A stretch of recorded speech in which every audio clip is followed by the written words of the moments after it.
Hi, welcome back to Central Line. For this week's episode, we have a special treat. We've joined forces with My Veterinary Life, the AVMA's wonderful podcast hosted by Doctors Marci Kirk and Annie Chavent. And we thought it would be fun to get together virtually and just have a chat about some of the things that we get questions about all the time, like how we got to be sitting in front of these microphones talking to you, what the heck we do all day at our jobs besides podcasting, and what it's like to be a vet working not in a vet hospital every day. I get that question a lot. Like, how do I get a job like that? So we thought we'd dive into that a little bit, and we hope you enjoy this one. I would love to hear your feedback. So please send me an email at podcast@aha.org and let me know if you'd like to hear more like this or if there's something else you'd like to hear more of. I'm always open to your feedback and I really appreciate it when people reach out. So please do send me a message and let me know what you think. And if you're not a listener of My Veterinary Life already, please head over there. You can find them on all major podcast platforms too, and give their show a listen. All right. Welcome to this exciting episode. We are doing a Podcasters Unite sort of crossover episode with My Veterinary Life podcast and Central Line. We'll do the proper introductions, but I'll start. I'm Dr. Marci Kirk. I'm one of the co-hosts of My Veterinary Life podcast, and we're joined by our other co-host, Dr. Annie Chavent. Hello, everybody. My pronouns are she, her, hers, and I am super excited to be here with you all today. Joining us also, Dr. Katie Berlin. Hi, I'm Katie Berlin. I'm the host of AHA's Central Line podcast, and my pronouns are she, her, hers. And I'm super excited to do this collaborative episode. Very excited. Yeah, we had a whole brainstorming session, and there are so many ways that we could collaborate. And we'll probably get to many of them, but we thought, and Katie, this was your suggestion, there's always a lot of questions about non-clinical careers and how what it's like, what the day-to-day is like, how we got there. And what we're finding when we talk to people, everyone's story is different. So Katie's been a guest on the show before, and I know we've talked about this, but we thought it might be just a good idea to just kind of resurface this conversation and this discussion. So we're just going to talk about that. We're just going to talk about what options are available, how we got to where we are, how we're navigating all of this. Katie, do you want to start? But maybe first start with what you did in clinical medicine and how the first bits of transition looked like. Sure. I was a general practitioner. I have an acupuncture certification as well that I got later in my practice career. And I am an '09 Cornell grad. And actually, it was my second career. I worked for a couple of years in the art museum world before going to vet school. So I was one of those kids that wanted to be a vet, and then certain things happened that got me kind of disillusioned with the idea. So I went to get my liberal arts degree and really fell in love with art. But the museum world was not for me. So I'm definitely a person who likes to use both sides of my brain. Vet med was definitely something I could see not getting bored with, and feeling challenged forever, which I wasn't seeing in my art museum job. So I worked for 12 years in general practice. I worked in both corporate and privately owned practices, had a kind of a variety of work experiences. There were times that I loved it. I loved parts of it all the time, but I'm a person who likes a little bit of routine, and I like to know what's coming. I'm not definitely an adrenaline junkie who lives for the next emergency to walk in. And I just didn't feel like it was ever something I got up in the morning was super jazzed to go do. I wasn't one of those people who's working extra shifts just because. And I burned out kind of quickly, and then discovered a whole community of people who also felt stressed out sometimes by practice and talked about it, and also maybe had other things in their lives that they liked just as much as being a vet or more so. And so I really connected with them on social media. I joined the Uncharted Veterinary Community, which is Andy Rourke's community and conference, and I met some amazing people that way. But the real thing that opened the door for me for other stuff was I wrote this blog post one day. I just sat down and wrote it. I had gotten hurt and I had to take a little bit of time off and then go back part-time. And I realized how much I loved other things, and that it was actually okay to work to live and not live to work as a vet, even though people were always calling it your calling and all this stuff. And so I wrote this blog post about that and I sent it to drandywork.com. This is before I'd ever met any of them. And they published it. And so it came on social media and I was excited. And that introduced me to Andy and to a whole bunch of other writers that write in the vet space. And the editor at that time was Jessica Vogelsang, who she was working for Andy Work as his editor and picking what went up on his site. And she is now my boss at AHA.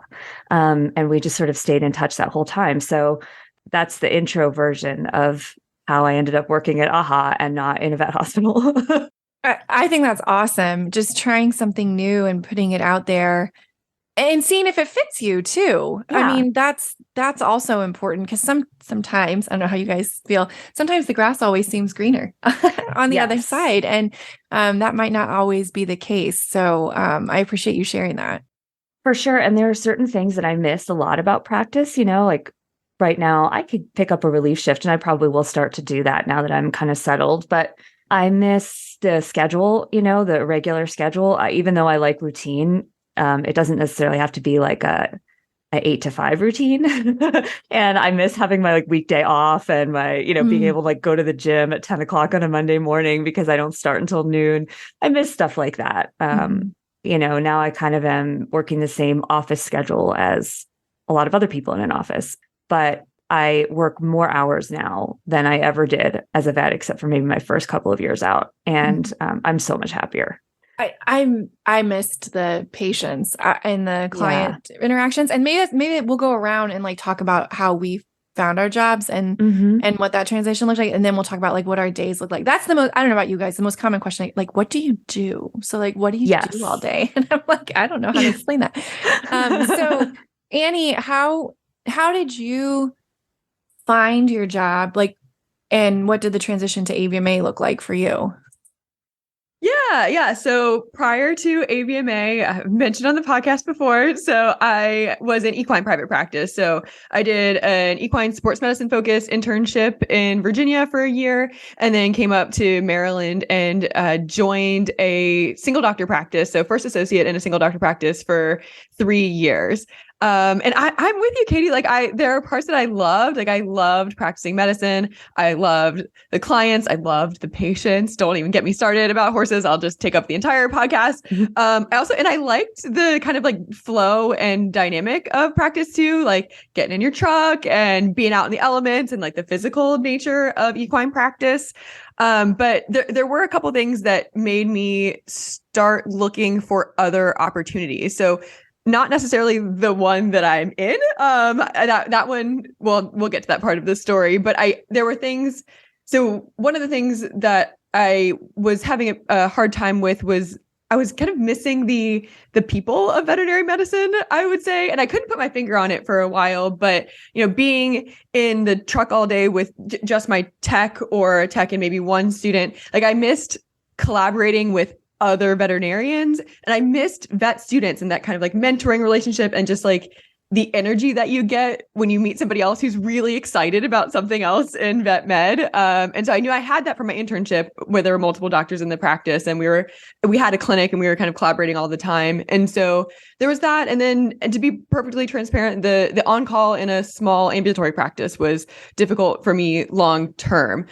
I would say it was amazing short term in terms of being a new doctor and getting that experience and getting out there and kind of proving yourself to yourself that you can handle these emergencies and that kind of thing. But then when I look down the road of 20 or 25 years from now, is that going to be sustainable for me at this current rate? And so when I had some hesitations about that, and then plus missing the people, I had some ideas about what I wanted to do. I looked into doing the ABVP certification. So kind of taking a deep dive into practice because I love school. I really do. I'm one of those people that would you go back to vet school? Absolutely. In a heartbeat. Same. Totally Same. Excellent. Yeah. So get some additional training, potentially go back into academia, maybe do an equine primary care rotation or something like that. or go take a look at a position at a bigger practice. So one that has an internship program where I could be a mentor vet there and then get that collaboration with other vets, other specialists. So I called up a mentor who had some experience in both of those worlds, and she kind of listened to me, teased it all out, and was very kind and offered that ear. But then at the end of the conversation, she also threw out that this AVMA student initiatives job happens to be open, and also that she thought that it would be a really good fit for me. And I do really like to emphasize both parts of that, because one, it was the awareness of the position, but then also it was the fact that she kind of put her opinion out there too and said that she thought that I would be a good fit. Like, it wasn't just slide the paper across the desk, here's this option. It was, here's this option and a vote of confidence for you being good at it. And so I took a look at that, sat on it for a little while, talked to my friends and support network and family about the decision, because I honestly had never imagined myself not in practice. And so it was hard to wrap my head around. You can't see this on the podcast, but both Marci and Katie are nodding. Yeah. You like feel that moment, right? Like, it's an identity crisis, really. It totally is. Yeah. For sure. And not just for you, for your friends and family too. Oh, yeah. Yeah. That's also a great point. Point. But I decided, why close yourself off to any of these opportunities? So I put my application in. Still wasn't 100% sure about it. But fortunately, the AVMA has a very long interview process. We joke about it often among colleagues, but no one's taking those jobs on a whim, right? No, exactly. Yeah, through those like multiple interviews and multiple months of getting to know different people on the team and learning more about the position, like that started getting me more and more excited about what I would be doing on the student initiatives team. And I'm sure we'll talk about the day-to-day later, but it really was a mentoring and networking opportunity that just through those connections learned about the position. And I know when I was a student, at least, or probably even before this happened to me, like people would always say in conferences and talks of like, your network is so important and you just never know what will come down the pipe. And it's like, no, that doesn't really happen. And also, like, every introverted vet on the planet is like, networking, like, that's a dirty word. I don't want to talk about that. That means like standing around one of those high top tables and talking to people you don't know. Like, it's very uncomfortable. That's really not the case, though. Yeah. Correct. Networking is more about relationships than schmoozing. Yes. Yeah. At least in this industry. Yep. 100%. Yeah. How long were you in practice before you joined AVMA? For 3 years. So 4 plus the internship. I started AVMA mid-pandemic, June of 2020. Oh, good times. Good time to go remote. Yes. Yeah. That's funny. And that's actually when I started going remote too, is in March of 2020. I onboarded at Clinician's Brief, which was the part-time job I had before AHA. Like the week that everybody went into lockdown. It was pretty nuts, but I was still going to the clinic then. So that was pretty crazy. But wow, that's a cool story, and a little bit less common, I feel like, to talk to horse, like equine and mixed animal vets, just because first of all there aren't as many of you, and second of all I feel like all of the materials, the content, the stuff that comes across my feed anyway is like aimed at small animal people because that's who I know and because it's a dramatic majority, and so people just sort of their mind goes there. But it's really cool to hear about somebody who came from the equine world and is working, and now we're all here together. Absolutely. What about you, Marci? Round out our introductions. Yes. How did you get to you guys hit so many points, like the identity crisis and all of it, and I've said this on multiple podcasts. And when I talk to people, I wanted to be a vet from the time I was little, but then I failed to really set goals or plan past graduation. The goal was always just graduation, and I had no idea what I wanted after that. And I do think that impacted me because I am very much a goal-oriented person. And so, but you think like, oh, you're busy, like learning to be a vet in real life and things like that. So I was in small animal private practice for 5 years. And my first job, I was really lucky. There were 3 other veterinarians. I did have to do surgery and I did have to do on-call, which are things that I didn't love. But if you think about it, I was only on call a quarter of the time. That at the time, it felt like a ton. Looking back on it, I'm like, oh, that really wasn't that much.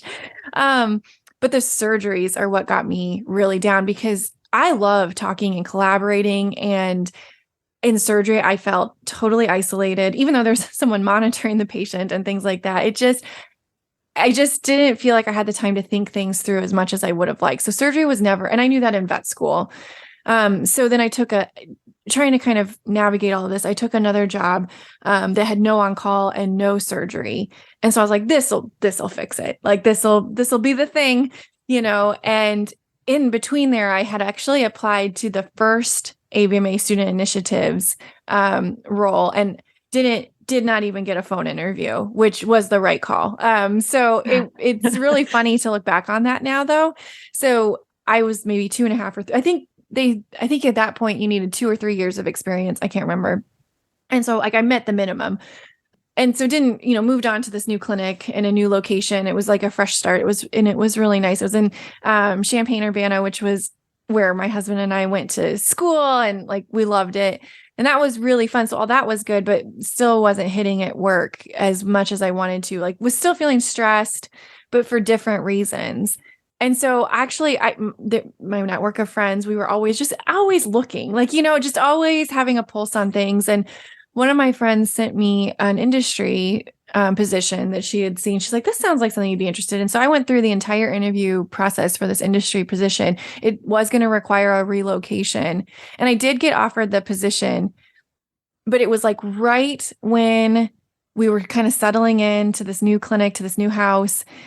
And it would have required my husband to get a new job. And the offer wasn't quite what we would have needed for all of that. And what really appealed to me about that position is their goal was to get someone early in their career so they could move them up through and I'm like, oh, goals, checklist, like this sounds amazing. It was like an organization that I have a lot of respect and love for. So I actually after I told them no, I hung up the phone. I was like, started crying so much because I was so stressful. And I had this vision that like, once you say no to something, like you get blacklisted and like, nobody wants to talk to you. You have this red mark, this mark against you. And that's it. Like now I'm in clinical medicine the rest of my life, but then a year later or so, one of my friends sent me the position for recent graduate initiatives at the AVMA. And I was like, oh, I'll give it a try. I mean, I didn't get a call back the last time. So, but then it just kind of kept, how, I don't know about you guys, but things just feel like they start to fall into place. So I kept getting further and further in the interview process, and it was going to require a relocation. But at this time, we had a lot of friends in the area, and one of them happened to have an opening and had already asked before I even started this interview process, if my husband wanted to come work as part of his team in this financial division. And he's like, no, like Marci doesn't have a job up there. No. So then as I'm getting further along in this process, he called our friend up and was like, is that position still open? And it was. So things are just starting to fall into place. And so I was offered the position and able to accept it at the AVMA and give it a try. So it was really exciting. It was stressful and exciting, and identity crisis and relocating and all of that.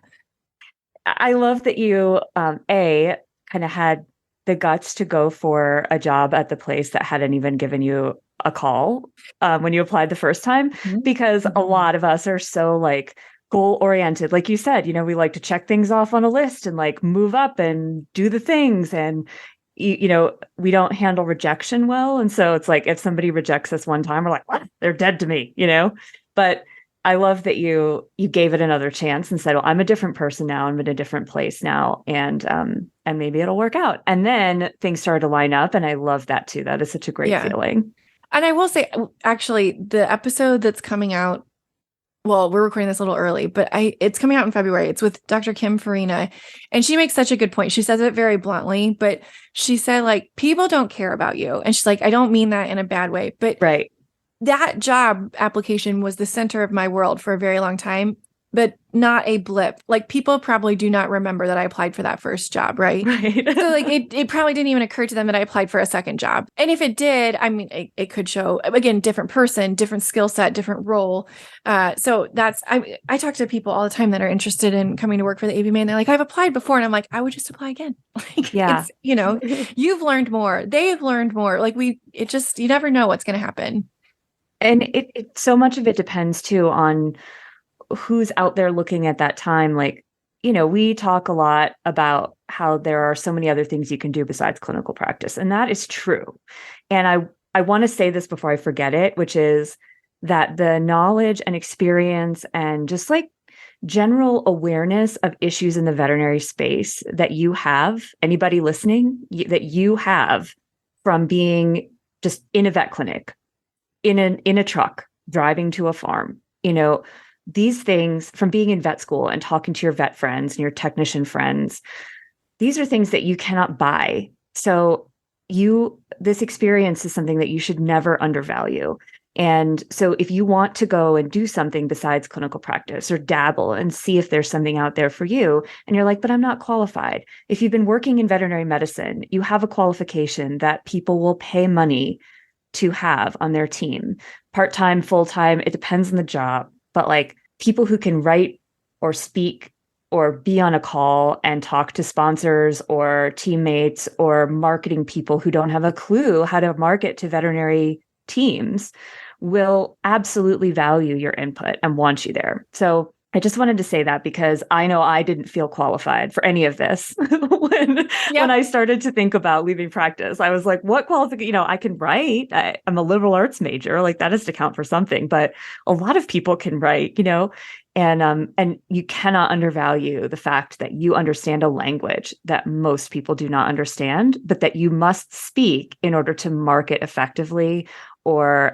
provide initiatives that really serve that industry, the veterinary industry.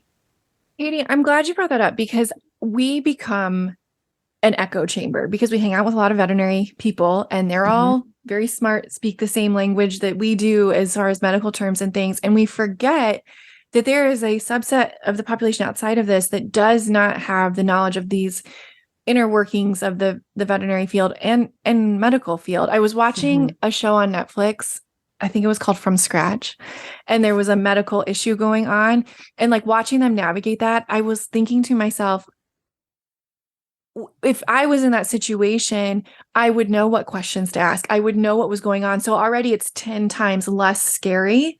Yeah. Than it just made me realize, wow, we do have these skills. And that's one thing that I love. The Veterinary Career Center that AVMA has talks about how you can look at some of the skills you have as a veterinarian, how you can translate that on a resume. And what I like about it is I think it gives you ideas of things you could explore that maybe you hadn't thought about, like writing or working with other organizations and things.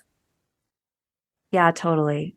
And marketing is a big one. Like, I don't know how much contact you have with AVMA's marketing of any kind of initiatives. I'm sure AVMA is much bigger than AHA. So I'm sure that there's different aspects of marketing for different aspects of the organization. But, our marketing department, they're a great group of people. And they don't have, with some minor exceptions, they don't have veterinary experience. And so my job as content strategist is pretty much to bridge that gap, between our marketing team and the content that our content team, who's really talented and creative, is putting out, because that content is not useful unless it's dressed in a way that veterinary teams will relate to and understand and feel like AHA understands. If it comes out and it's marketed more towards pet owners or towards, a level that doesn't suit the needs of the audience it's aimed for, it's not going to resonate. And that is a really, really important aspect of a lot of the jobs of veterinarians that I know, veterinarians and technicians that I know who aren't in practice, is to be a subject matter expert. And like, we do not think of ourselves as subject matter experts, but we are. We know that subject matter better than anybody outside the industry could possibly know it. So yeah, it matters so much. But I feel like the two of you, you found this job sort of accidentally, just sort of like showed up at the right time. Did you have time where you were like perusing the internet for non-clinical jobs? Like every day you looked in your browser and like had little tabs open and you were like, do they have a job open? Do they have a job open? For sure.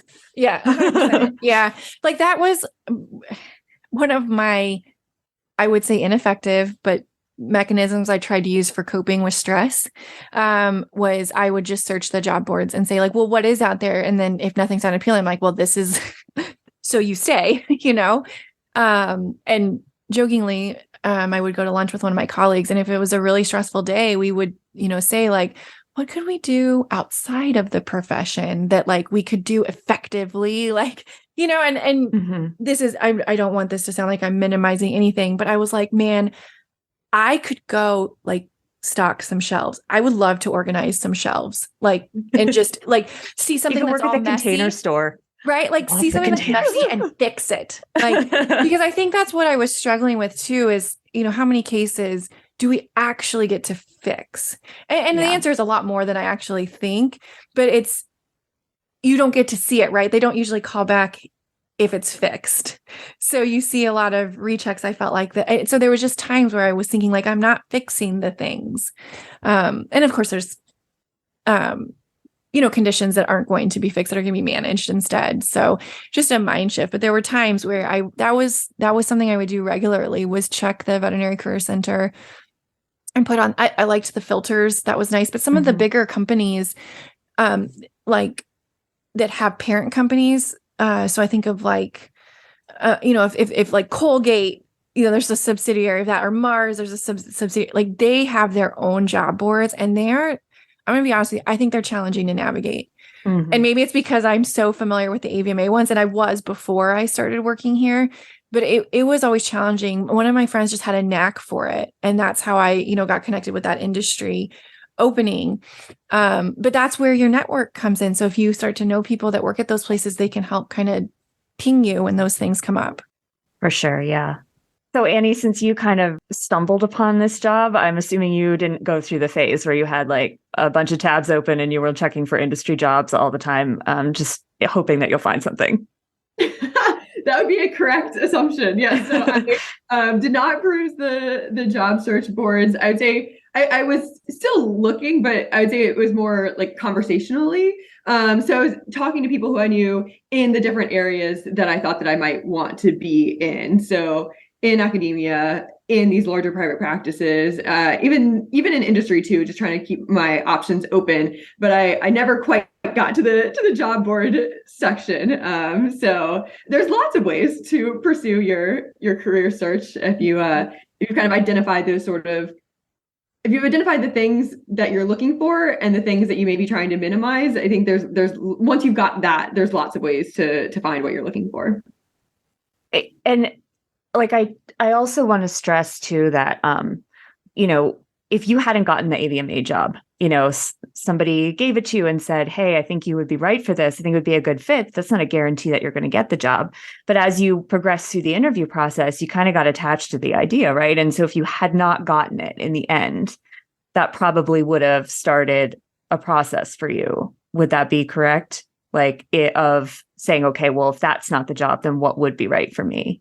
Yeah, absolutely. You very accurately kind of pinpointed that experience. Like it was at first just kind of the like, let's put something out there and see how it goes. And the more that I knew about it, I realized that like there definitely came a very specific point where I was like, man, if I don't get this, I think I'm going to be pretty sad. Because that I'd already gotten to kind of meet some of these people on the interview and got really excited about certain things that I knew I would be doing as part of the description. And so and I think also kind of more through that process, solidifying the things, like I just said, the things that I liked and the things that I might want to minimize in private practice, it gave me a clearer picture of what I'd be looking for, either with or without this AVMA job. But of course, was very excited to receive the call and say that I got the offer. But I think that would have sparked a peruse on the job search boards for sure. With a clearer purpose than like I think if I started there, like and Marci was saying like the filters were really helpful. I wouldn't even have known where to start where I was like in my phase of exploration. But kind of after going through the AVMA process, I would have had a clearer picture. I think what you did was so smart too, Annie. Like I just want to point out, like talking to the people for jobs you might be interested in is key. Like here, and I'm not trying I'm not saying like, oh, so you can like dig up dirt on the organization. No, it's like, what is it like? what are the, what strengths do you bring to this? What do you enjoy about it? Like understanding that so you can start thinking about, what, actually that's like, I found, why the student initiative job would not be great for me. I get really stressed out about parking, and like figuring out where to park at like vet schools would stress me out. I went all 4 years of veterinary school, actually, and 4 years of undergrad without getting a parking ticket. And I want my record clean. And so like that stresses me out. And that is a weird stress point. I know, but I know that about myself. And like, you're relying on the students to get you the information and stuff. And like, you don't always know. And I'm sure once you visit them, you kind of get a feel for it, but like, that is stressful to me. So I never even thought about that, but that would be stressful. Like it was stressful knowing where you could park as a student. Like I can't imagine just driving onto a campus being like, this looks good. yeah. See? We're definitely going to get a count ticket. The ways that you can park on vet school campuses. There are passes, there are meters. Some only take coins, some use apps, and then some don't do anything at all. But I guess talking about transferable skills. So my time in equine private practice, where it's like, true. Are you going to park on the gravel road next to the barn or in this field? Really, I think help decrease the anxiety. That's true. You went to unfamiliar places like every day for your job. That is a skill. You know what else is a skill that I find very useful in this world of Zoom meetings is brainstorming. This is an actual skill. Like people don't realize that being able to sit in a virtual room or a real room and like throw ideas around and not be afraid to say things. I mean, it's a skill you can nurture and build. And part of the way you build it is by doing it, because you realize, like, one of the biggest things I learned at my part-time job at Clinician's Brief, because, okay, so I have to set the stage a little bit here, because I joined as a contractor, but, then moved on to part-time as an employee. But my job was to work in the sponsored content department. So we call it custom content. So we would be working a lot with industry partners, like drug companies and food companies. And they would have paid for us to create some content, basically like advertorial content. But Clinician's Brief has very high standards, and that advertorial content has to be just as relevant and accurate and important as the editorial content. And so I loved that because it was like a puzzle. But you also had to get on the phone with people from, very major companies and say things like, I know we could do a quiz, and then talk about like what that quiz would look like and how it would incorporate the material that they want to talk about. And it was so scary at first. Like those calls were so scary for me because I'm like, what do I know? I don't know anything. But they didn't know that I felt that way. And that's the key, is like, any of these jobs, you're going to feel like a fish out of water at first because it's not a vet clinic, but you felt that way in a vet clinic at the beginning too. That's right. And yes. Yeah. It gets better. It really does get better. Yeah. So I want to make sure we hit on this because I love that. So thank you for sharing that. And it kind of segues into what do we do? Yeah. Right. And because I remember my first day, like I sat in front of a computer. I, wasn't as busy. Like it was my first day. Like I didn't know what was going on. People didn't know I was there. You have like one email. Right. And so I'm like, what do I, and so then I'm thinking to myself, I've made the biggest mistake ever. Like just, sitting here. And so for me, my day it's computer time, right? It's project work, it's emails, it's conversations where we're brainstorming and things like that. And I love all of it. If you would have told me that I was like sitting in front of a computer doing these things or interacting with people like this, I would have been really surprised. But there were many times, especially at the beginning, where I'd sit in a room and look around and be like, I'm not sure I'm supposed to be in this room. And the very wise Dr. Kristen Woolner once said, she shared that similar feeling, but she said, then I follow up with, what can I do to make sure I feel like I belong? And like, the steps you can take to prepare for those meetings and everything. So I think for me, my day-to-day a lot is computer time, email time, like project work. And I will just add, I didn't know if I would ever go back to clinical practice. And I started dabbling in like some Saturdays here and there. And then in the pandemic, when I really felt like there were pets that needed to be seen, I'm trying to be more regular. Like I work, at least if I can swing it with a schedule, 1 to 2 Saturdays a week. And so I do want to also hit that you can blend your passions and you can figure out, like, it was really nice for me to have some distance and to be like, yes, I actually love medicine. I actually miss this. And, so for me, there's no surgery. So that's great. So you can make it work for you. So I just wanted to throw that tidbit in there, but I want to make sure we talk about like and no day is the same, right? Like today I have tons of meetings, so there's not gonna be a lot of project work. But that's kind of, those are the big buckets for me. So, Katie, I imagine yours is fairly similar. Yeah, it's pretty similar. There isn't a lot of travel with my job. In fact, there'd be almost no travel, but I like to go to conferences. I get a lot out of being there. And I do find that connections that I make and maintain with people in the industry are really, really valuable for my job. So I do love to go to conferences, and I'm going to try to get to as many as I can. And AVMA is in Denver this year. Yeah. So I'm very excited about that because that's where I live. So I will definitely, hopefully see both of you there. But yes, for sure. So my day is, I guess the only difference would be every day is a lot of meetings. I have a lot of meetings. And I don't mind that. I actually really like that a lot of days because meetings give me structure. If I have to sit in front of a computer with like 8 hours of free, quote unquote, free time to like work on projects or write, I have a really hard time focusing for that long. Yeah. And I probably get as much done as I would get in a 4-hour block, if I had to fit it in around other things. I think that's well said. I need that I need that pressure of the meetings to like make sure I'm being productive in that time. Yeah. Yes. Yeah. But it is a ton of being in front of the computer. And the hardest thing for me is turning it off at the end of the night, because I do, end up with, if I have like 6 or 8 meetings in a day, and then all of a sudden it's 6:00 at night and I'm like, ooh, but I wanted to get that thing done. And then suddenly it's 7, and I end up just pushing that boundary later and later. And it's interesting because I used to get so annoyed at the clinic because I would never get out on time because clinic.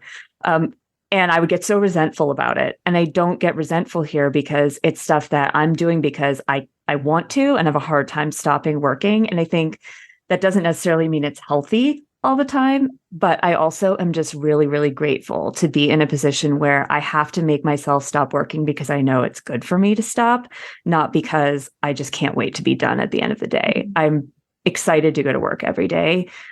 I'm a manager of a small team now, so I oversee our publications. So if you read like Trends or Newstat or Jaha, the people that make those things happen are on my team, and all the graphic design that we see on the content team. And I love being a manager. I love helping people to solve problems. Our AHA store, we're going through some changes there and thinking about how to offer good things in the store.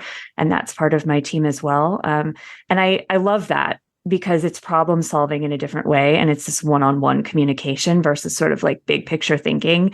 And I think I need both of those in order to be happy. And what happened in practice was it was very much that like, it's you and this patient and this client. It's you and this patient and this client. It's you and this patient and this client. And I didn't have the big picture thing to balance that out. So I really like the balance of my job now, and getting to have conversations with people that I wouldn't otherwise get to, like you guys.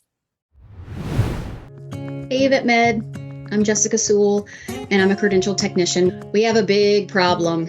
We're losing our people. Talented, knowledgeable, trained, passionate people. And we're not just losing them from our practices, from our hospitals. We're losing them completely. They're going to different professions. But why are they leaving? And I have my thoughts and my ideas, and I'm sure you guys do too. So let's talk about it. Let's all collaborate, talk, and work together to get these issues out and on the table. I love this profession more than anything in this world, and I love the people in it. And in my opinion, there's not a more exceptional group of people on the planet. I know you guys love it too. And I know there are people we've lost that still love it, and maybe they'd be willing to come back. But we need change, y'all. I get it. Change does not happen fast, but the longer we resist it and the longer we continue doing things a certain way just because this is the way we've always done it, the more people we're going to lose. And it's not a secret that we already have a critical shortage.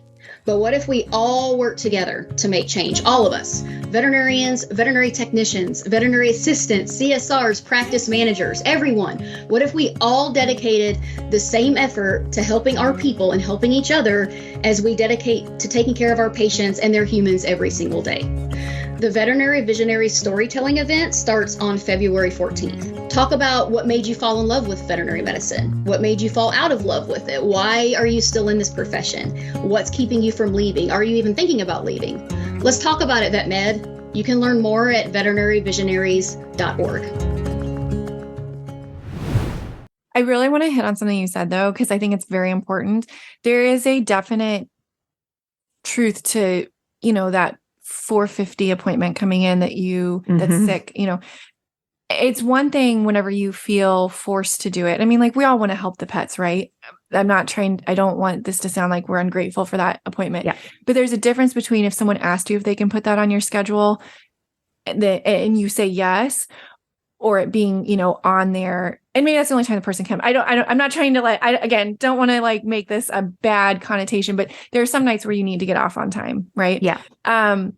And so I think there's a big difference between forcing it and choosing it for yourself. That's what I have found, the difference between I'm choosing to go back into the clinic. This is where I want to be on those Saturdays. And that means I'm working 6 days that week, usually, so it is extra work, or choosing to do that extra hour because I just enjoy it. And I wanted to get this done today. And again, it's not always the healthiest choice. Sometimes you really do have to just close the computer and be done. Yeah. Sometimes you're like, wait, when did I pee last? Yes. That's not good. Yeah. Right. So, but just that mindset, Jen says it very eloquently in one of her presentations, about well-being, of something like, if you have to choose between a lot of emotions, always choose the one that's not resentment, because even if you'll be angry or sad or something, but choose the one that's not resentment, because resentment tends to fester. And I'll have to try to figure out I'm not getting it right off the top of my head, but Annie, your day today is much different. So do you want to walk us through what your life is like sometimes? So I do have the elements to tie some similarities. So I have the elements of meeting time and project work, with the extra spice of traveling to campuses, both here in the US and internationally as well. So I guess I maybe should describe a little bit of the content of the student initiatives role too, because I do get some questions on that. So I would say primarily I am an advisor to our student AVMA or SAVMA chapters. So there are 4 of us total on the student initiatives team. We've got our associate director, our program manager, and then there's 2 of me. My lovely colleague, Dr. Lauren Rowe, covers kind of the other part of the assistant director role. And so I'm visiting about 20 campuses each year that are in my region to meet the leaders of the SAVMA chapters, to speak to the students on topics of their choosing that kind of supplement the curriculum. And that, in terms of travel time in my day-to-day, I would say I'm going to a campus once a week, most weeks during the fall and spring semesters. So it's lighter travel during the summer and the winter. There are some conferences sprinkled in as well. So like Katie said, so AVMA convention in the summer too, but my heavy travel seasons are going to be fall and spring that coordinate with the student schedules as well. So I don't know. I guess, again, I think that equine practice probably helped me prepare for that, because it doesn't bother me. I'll be taking calls from the airport or from the hotel room, or trying to kind of fit things in transit, which is not a novel concept to me. And I think it's kind of a fun challenge most of the time too, to see, what coffee shop can I stop at this place to try to get these emails off or something like that. But so in addition to being a SAVMA advisor for the students, then I also work very closely with the chapter presidents, which I love. I think that kind of scratches that sort of mentorship itch, and then that one-to-one interaction too. So the chapter presidents of SAVMA meet twice a year, and they're student-run meetings, and I provide the kind of administrative support there. So it's a fun kind of coaching role. Katie, this just reminds me of when you talked about thinking about different, using your brain in different ways. The school visits are very different than the planning of the meetings, and then also in content creation. I think you get to do some of that as well. And the opportunity to exercise the kind of creative part of my brain is something that I'm very, very grateful for. Just love making PowerPoints. I'm going to put it out there for the world that I just do. I think, and she's very good at it. She's very good at it. Wow. Yeah, I don't. That's not something I love.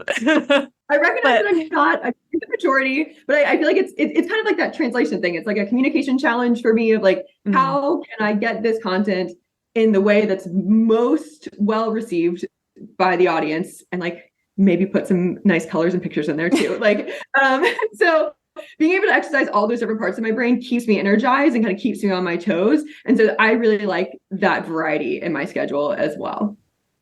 I love that you just sort of made this similar to like, we are in private practice and you're in ambulatory practice. Yeah. I never made that association. So yeah. I love that.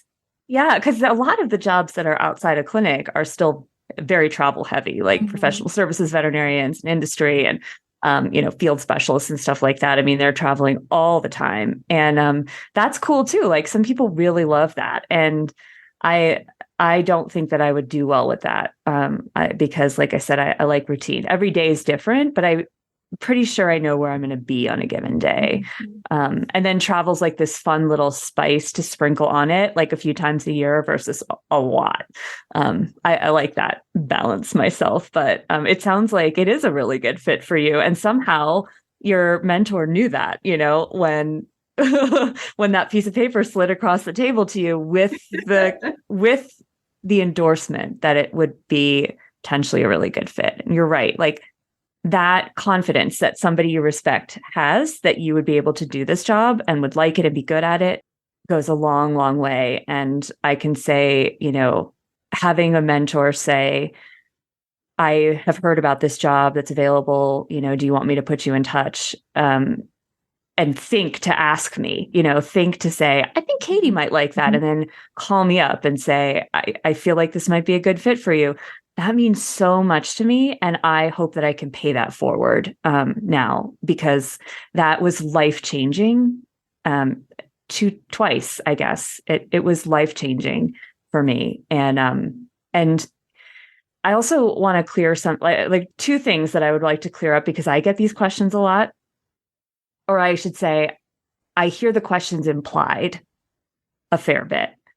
One is, it's just about who you know. And I do feel like we talked about, networking is very important in this industry, in that these jobs are it's not that you see the jobs posted that commonly, right? Because people are happy in them. Like it's not like these jobs are going to be open every 2 years, because people really like them. And also because they get filled by people who are sort of moving up through that chain in the network when they are available. And so you have to put your name in the hat. Your name has to be somewhere near the hat for you to be able to be available at the right time and know when the jobs are available. And that doesn't mean that you don't deserve them. If somebody calls you and says, hey, that job's open again, do you want to apply, or do you want me to put a good word in for you? That's not saying you're not qualified. That's saying that you've done the work to let people know that this is what you're looking for, and you're out there, and you've come to terms in your mind with potentially not working full-time in practice, and you might actually want to apply for these jobs. So putting yourself out there is not asking for something that you don't deserve. And a lot of us don't think we deserve things, and we do. It's like a common thing. I feel like we just think, we have to go in and do the work in the clinic and then leave at the end of the day, and that's it. And you deserve other things if other things will make you happier. And then the second thing is that people who are in industry or organizations or, organized vet med left because they couldn't hack it in the clinic. And no one's ever said this to my face, but I do think that there is a possibility that somebody might be saying, well, one of the themes that I hear is that a lot of the people who are working in these positions didn't love practice or didn't love it enough to stay. I think that sometimes that's true, but not loving life in practice does not correlate with how much you love the veterinary profession. And I think that's something that I only realized after I started to work outside the clinic, was that you can love this profession as much or even more in a different position, because we all have something to give. And sometimes you can give more of yourself and in a more appropriate way if you're not seeing patients every day. That just might not be the way that you're meant to give back to the profession. And I think that's really just an important thing to clear up, because those are conceptions that I had, I think, for a while, is it's all about who you know. And if you left clinical practice, you couldn't hack it. And it's just not the case. Yeah, I think those are great points that, as we sort of wrap up here, to kind of hopefully this has been helpful to people and to understand that I think we get those same themes too, that, you have to know the right people, and you don't have to, but certainly the more you know, the more you just have insights into what is going to be open. And again, so you can throw your name in there.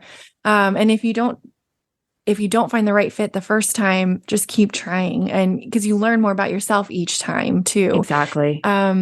And I mean, and you don't know, like, you may find your way back to clinical medicine. And if you don't, that's okay too. This profession needs all of us, and needs us all in different ways. It needs our knowledge. It needs our passion. It needs our kindness and our care. So this has been really fun for me.